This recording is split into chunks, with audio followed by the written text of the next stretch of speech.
Hi, my name's Naomi Todd and I'm head of the dental negligence team here at RWK Goodman.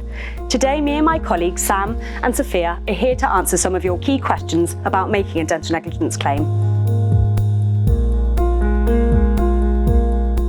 Dental negligence can be either physical or emotional injuries that have been sustained as a result of you receiving substandard dental care. We do a range of dental negligence claims.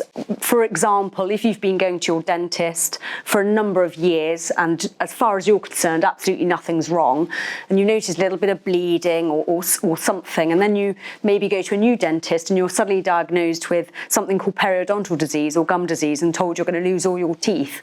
And that's a pretty horrific situation to be in.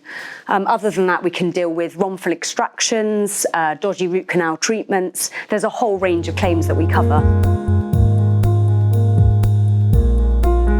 We deal with a variety of claims ranging from orthodontic treatment to substandard crown placements, implants, and a misdiagnosis or a delay in diagnosing and treating periodontal disease. We're seeing a rise in Invisalign cases, and this is just due to the popularity of that type of treatment within orthodontics.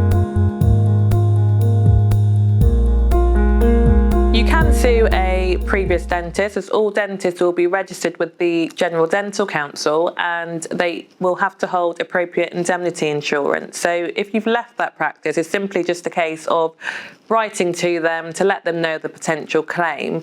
Likewise, if your dentist has retired, we would normally take steps to find out where they were last working, and normally the practice will forward correspondence onto them to notify their defence organisation. So there's no problem in suing a retired dentist or your previous dentist.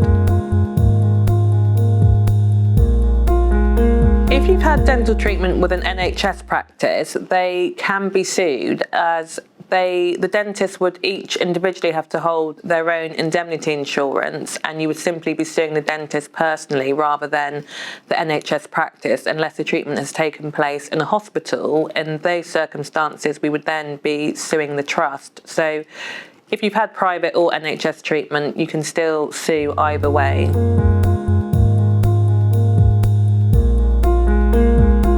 So when getting compensation for a dental negligence claim, we look at a range of things. Most importantly is whether you're going to need future treatment as a result of the negligent treatment that's happened to you. And to calculate that, we'll get something called a condition prognosis report, which will set out your future treatment needs. We'll also look at past losses that you've incurred, and also whether you've suffered any psychological harm as a result of what's happened, as you can also be compensated for this. Typically, you would have 3 years to bring a clinical negligence claim. That would run from the date of the negligence itself or the date from when you discovered about the injury. If you want to find out more about time limits in clinical negligence claims, please check out the link here.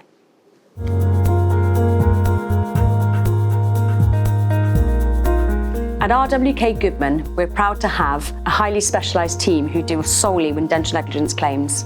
Your claim will be dealt with by one of the leading teams in this field, and we have dealt with countless claims dealing solely with dental injury and the emotional trauma that causes. Your claim will be handled with empathy, understanding, and a real commitment to always put you first. If you want to find out more about how we can help you bring a dental negligence claim, please check out the link in the description below. Thank you so much for listening.